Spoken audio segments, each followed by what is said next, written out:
The Bone Temple. Boo. Boo! Okay, so I was so excited for The Bone Temple. So excited and boo. So the first 28 years later I thought was largely fine. It was a little emo zombie movie and the action scenes were fine and Ralph Fiennes is obviously always great. But there were two really interesting things about it. For one, the way they spliced in scenes of older movies, the historical stuff, etc. Charitably, you could kind of call that like quaint British keep calm and carry onism or something, or you could sort of withdraw and say this is how the character would treat it. My issue with that though is that Britain has never been just that. Historically and through today, it's one of the foremost imperial powers on the planet and its history is riddled with abuse and exploitation of nearly every other country on Earth. It's also an extremely unequal society, with that abuse and exploitation also going towards the poorer members of its population. Especially after Brexit, to splice in Rudyard Kipling and Shakespeare and nostalgically film a bunch of people, quote, looking backwards, as director Danny Boyle said, it's risky to me unless you properly look at it. As Svetlana Boyle wrote, there's a difference between restorative nostalgia and reflective nostalgia. Restorative nostalgia is stuff like Make America Great Again. It, quote, does not think of itself as nostalgia, but rather as truth and tradition. On the other hand, reflective nostalgia, quote, does not shy away from the contradictions of modernity. Restorative nostalgia protects the absolute truth, while reflective nostalgia calls it into doubt. And for most of 28 years later, I thought it was dipping too much into restorative nostalgia, especially in the wake of Britain's domestic rise in nationalism and everywhere else in the world. I thought it not only displayed it by the characters, but it almost felt like it was kind of nostalgically sanctioning it too, like yearning for a better time and when we were all this together. But I thought, well, Boyle's an interesting director, let's see if he addresses it. And right as the movie ended, it had, I thought, a brilliant rug pull into reflective nostalgia. The inclusion of the Jimmys, a gang of children that are Jimmy Savile impersonators that would become the main focus of this movie, The Bone Temple. And I thought, yes, oh my god, hell yes, hell yes. Because I don't know if you, the viewer, knows who Jimmy Savile is, but for Americans, kind of imagine if Ryan Seacrest also started the Make-A-Wish Foundation and became a national treasure in doing so, only to find out that after he died that he might have been one of the most prolific child abusers to ever exist, like, in the world. The scale and nature of his crimes are truly impossible to underreport. Literally, like, throw him up there with the most evil person you've ever read or heard about, and it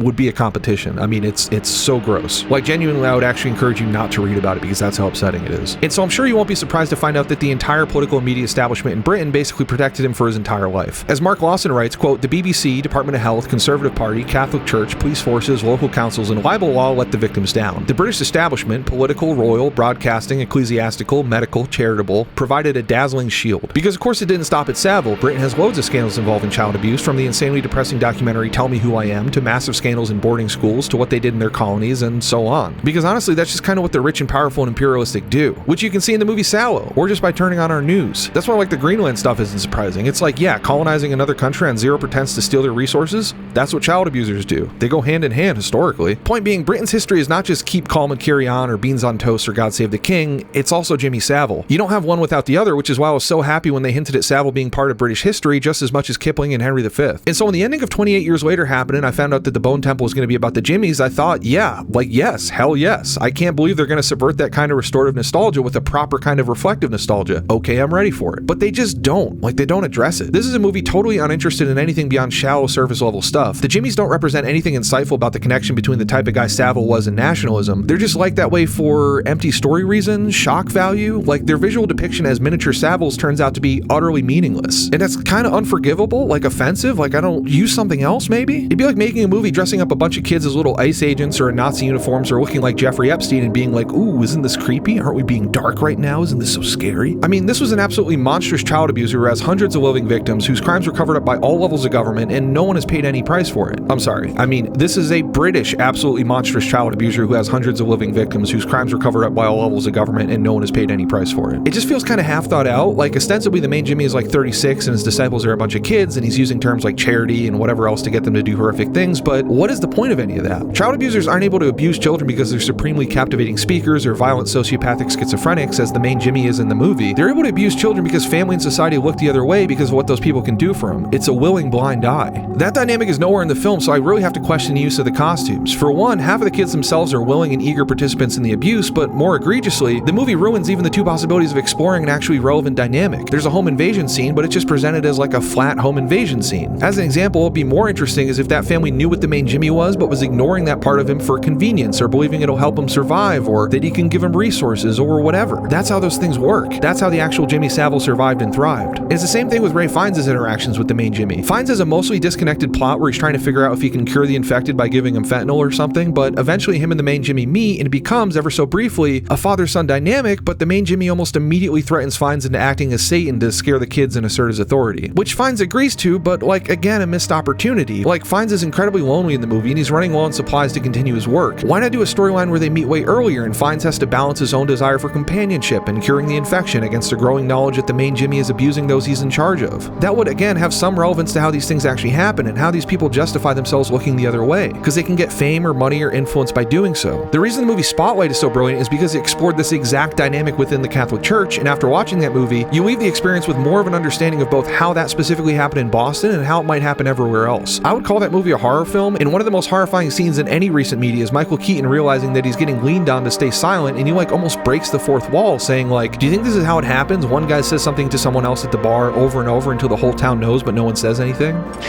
This is how it happens, isn't it, Pete? Guy leans on a guy and suddenly the whole town just looks the other way. That movie is like all insight and zero visceral abuse because, as the movie itself says, the real story is not any one priest. The real story is how it became institutionalized and protected. The church manipulated the system so that priests wouldn't have to face charges. They put those priests back near kids time and time again. It was systemic and it came from the top down, just like Savile, just like Epstein. But this movie is all visceral abuse and zero insight. At best, it feels just like a giant missed opportunity, but I just kind of feel that if you're going to make a political movie by having 2 hours of non-stop Jimmy Savile impersonators on screen, you owe it to your viewers, hell, you owe it to the victims, to make it coherent and insightful about why we can even write a fictional world where children can impersonate the world's worst child abuser because the rich and powerful continued to let him do it, and it never got found out until after he died.